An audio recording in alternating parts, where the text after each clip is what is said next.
Hello दोस्तों, स्वागत है आपका सोशियोलॉजी क्लासेस के हमारे यूट्यूब चैनल पे। तो आप डेली क्विज के लिए हमारे टेलीग्राम चैनल पर जुड़ सकते हैं, जिस पे 9 AM और 9 PM पे क्विज करवाया जाता है, जिसका लिंक आपको वीडियो के डिस्क्रिप्शन बॉक्स में मिल जाएगा। तो आज हम देखने वाले हैं घरेलू हिंसा और महिलाओं के विरुद्ध अपराध एवं ऑनर किलिंग से संबंधित कुछ महत्वपूर्ण प्रश्न, जो कि एग्ज़ाम में एक दो क्वेश्चन पूछे ही जाते हैं उससे रिलेटेड। तो आइए देखते हैं। कला घरेलू हिंसा का अन्य रूप है। तो अन्य नाम क्या हो सकता है घरेलू हिंसा? सामाजिक हिंसा, पारिवारिक हिंसा, सांस्कृतिक हिंसा या मूल हिंसा। तो राइट आंसर हो जाएगा बी, पारिवारिक हिंसा। इसके बाद है घरेलू हिंसा से तात्पर्य है वह हिंसा जो पारिवारिक हो, वह हिंसा जो नातेदारों से हो, वह हिंसा जो महिला के निकट रिश्ते द्वारा किया जाए या उपयुक्त सभी। तो घरेलू हिंसा के तहत वह हिंसा शामिल किया जाता है जो कि पारिवारिक हो या परिवार के द्वारा किया जाता है।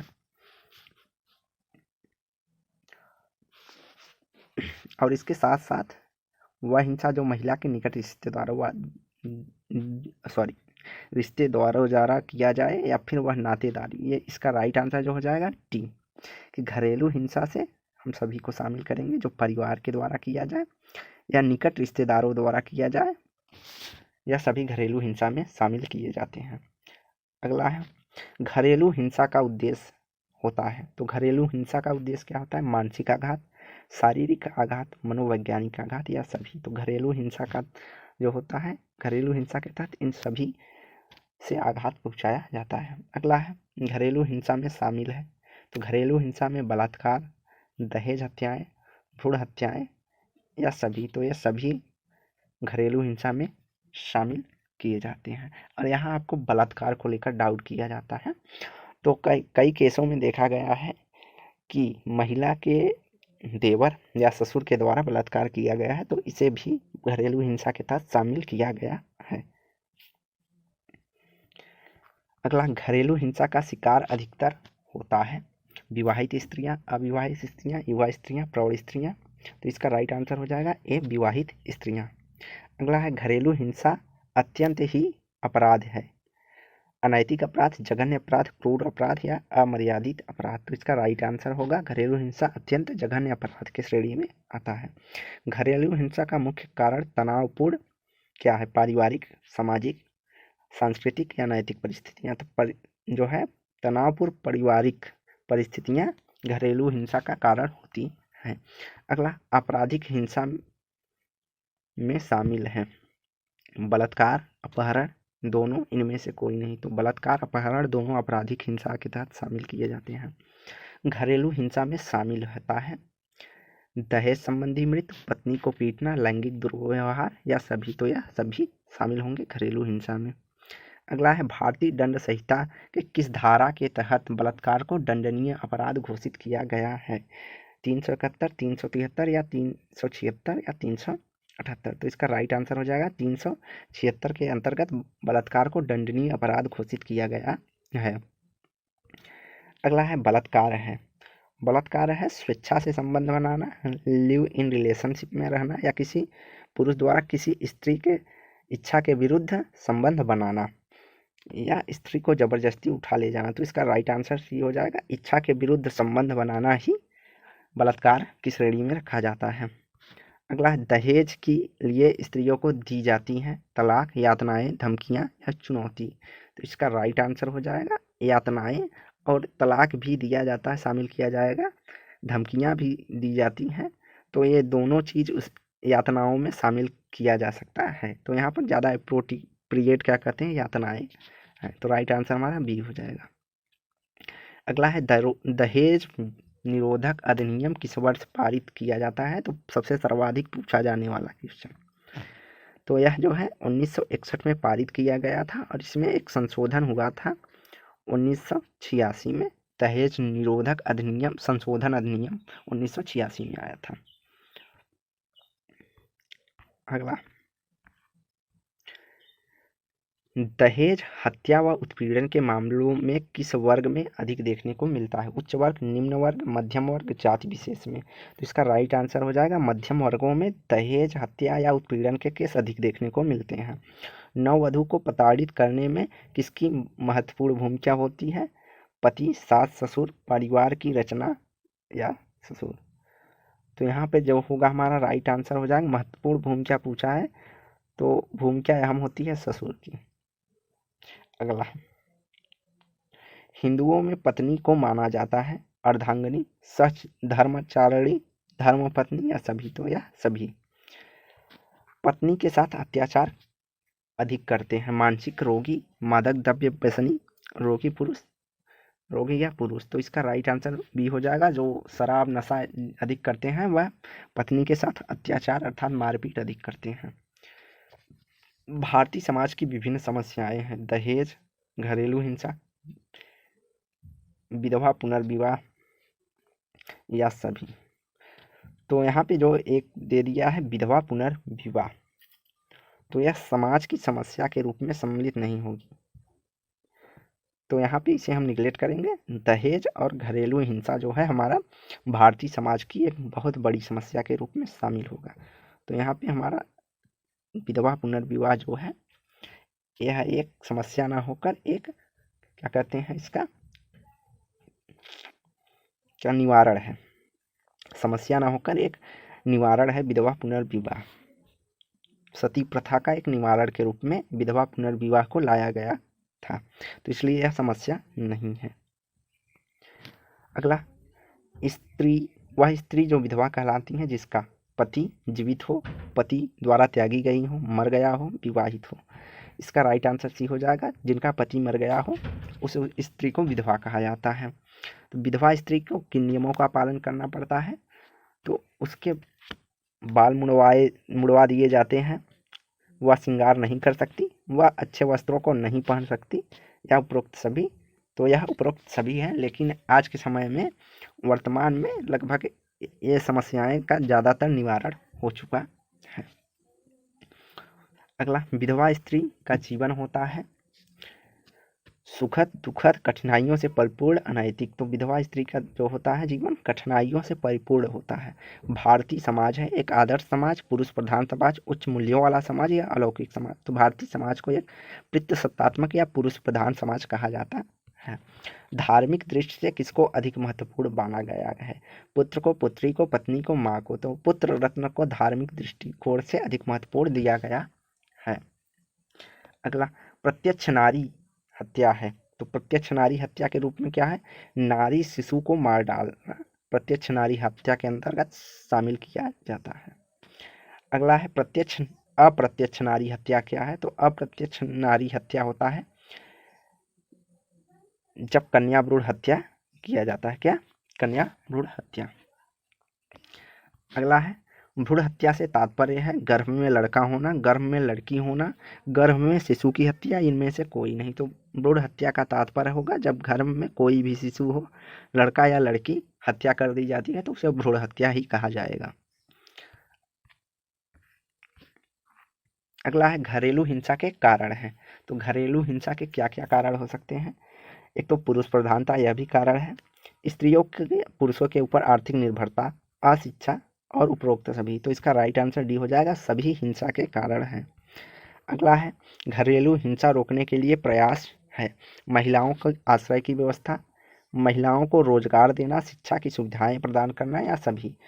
तो हिंसा को रोकने का प्रयास या निवारण के रूप में यह सभी शामिल किया जाता है। महिला आश्रय की व्यवस्था, महिला को रोजगार देना, शिक्षा की सुविधा प्रदान करना, ये सब निवारण के रूप में देखे जा सकते हैं। अगला है घरेलू हिंसा संरक्षण अधिनियम कब पारित किया गया था?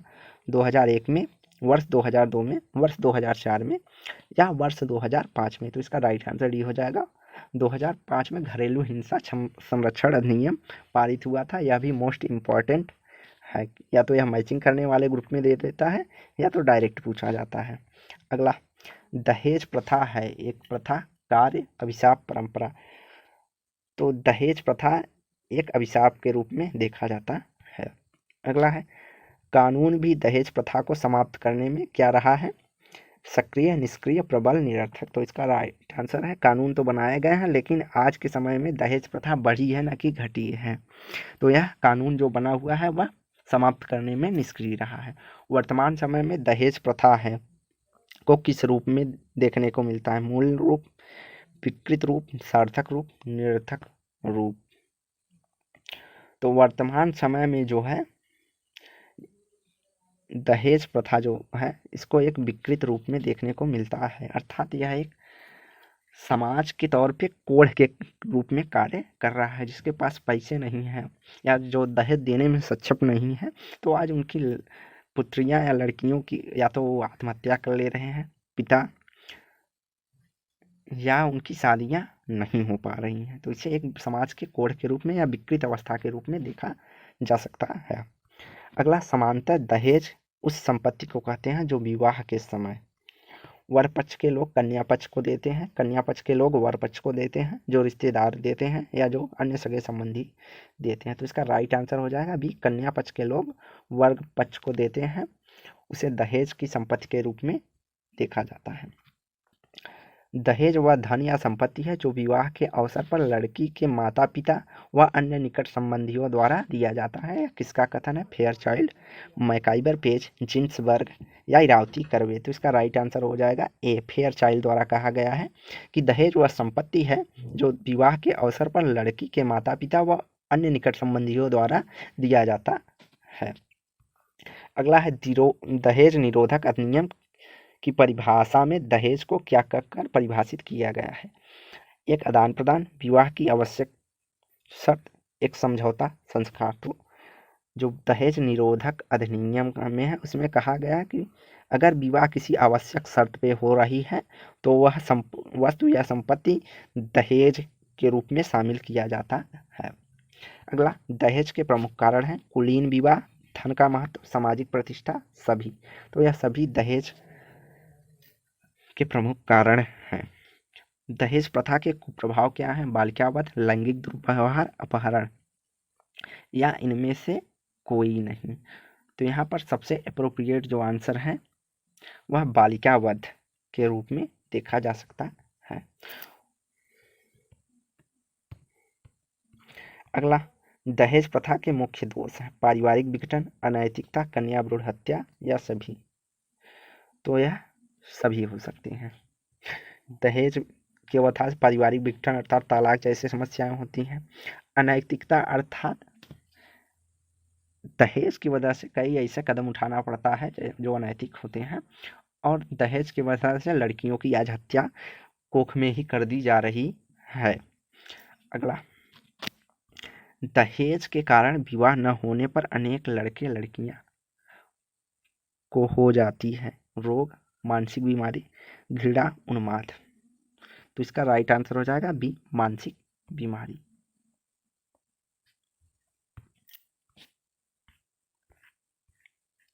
अगला है, दहेज में नारी स्थिति को कैसे प्रभावित किया है? नारी को चारित्रिक पतन, नारी की निम्न स्थिति, नारी का त्याग, या इनमें से कोई नहीं। तो राइट आंसर बी हो जाएगा, नारी की निम्न स्थिति देखी जाती है दहेज के कारण। दहेज प्रथा का निराकरण किया जा सकता है स्त्री शिक्षा का प्रसार, अंतरजातीय विवाह, स्वस्थ जनमत, या सभी। तो सभी को लाकर दहेज प्रथा का निराकरण किया जा सकता है। दहेज प्रथा को समाप्त करने के लिए आवश्यक है जागरूकता, चारित्रिक उन्नति, जनमत, या युवा आंदोलन।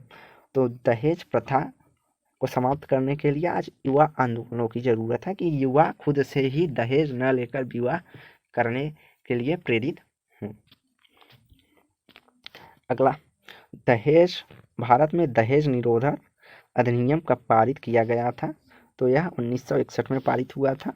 अगला, दहेज निरोधक अधिनियम 61 के अंतर्गत दहेज में दोषी पाए गए व्यक्ति को कितने वर्ष की सजा दी जा सकती है? तो जो 1961 का अधिनियम था उसमें 6 माह की सजा दी जाती थी। दहेज निरोधक संशोधित अधिनियम कब के तहत दहेज के दोषी को कितने वर्ष की सजा हो सकती है? तो जब यह 1986 में इसका संशोधन हुआ तो सजा को जो है 5 वर्ष तक बढ़ा दिया गया था। अगला, दहेज निरोधक अधिनियम 1961 के अनुसार विवाह के अवसर पर दी गई भेंटों पर किसका अधिकार होगा? पति का, पत्नी का, सास का, ससुर का? तो जो दहेज में प्राप्त वस्तु या उपहार या भेंट होंगे उस पर पत्नी का अधिकार होगा अधिनियम के तहत। दहेज निरोधक अधिनियम में किसी भी पक्ष के खिलाफ कब कार्यवाही की जा सकती है? मौखिक शिकायत पर, आरोप के आधार पर, लिखित शिकायत के आधार पर, जनमत के आधार पर। तो इसका राइट आंसर जो हो जाएगा लिखित शिकायत के आधार पर दहेज निरोधक अधिनियम पर किसी एक पक्ष के खिलाफ कार्यवाही हो सकती है। अगला, दहेज निरोधक अधिनियम की असफलता का कारण क्या है? समाज, अशिक्षा, अधिनियम के प्रचार प्रसार का अभाव, अधिनियम के क्रियान्वयन न होना। तो इसका राइट आंसर सी हो जाएगा, अधिनियम के प्रचार प्रसार का अभाव और कानून की लचर व्यवस्था इसका प्रमुख कारण हो सकती है। अगला, दहेज निरोधक अधिनियम पुनः संशोधन किस वर्ष पारित हुआ था? तो 1986 में पुनः संशोधन किया गया था। दहेज निरोधक संशोधित अधिनियम 1986 के अंतर्गत दहेज के दोषी पाए जाने पर व्यक्ति को कितना जुर्माना किया जा सकता है? तो व्यक्ति को 15,000 तक का जुर्माना किया जा सकता है, इसके साथ साथ 5 साल की सजा। अगला, ऑनर किलिंग को किस अन्य नाम से पुकारा जाता है? सम्मान हत्या, समान हत्या, निरोधक हत्या, भयानक हत्या। तो ऑनर किलिंग को जो है सम्मान हत्या कहा जाता है क्योंकि परिवार और जाति के सम्मान के लिए ऑनर किलिंग कर दिया जाता है। ऑनर किलिंग है एक सामाजिक तथ्य, एक सामाजिक धारणा, एक सामाजिक कुरीति या सामाजिक समस्या। तो ऑनर किलिंग जो है एक सामाजिक समस्या के रूप में देखा जाता है।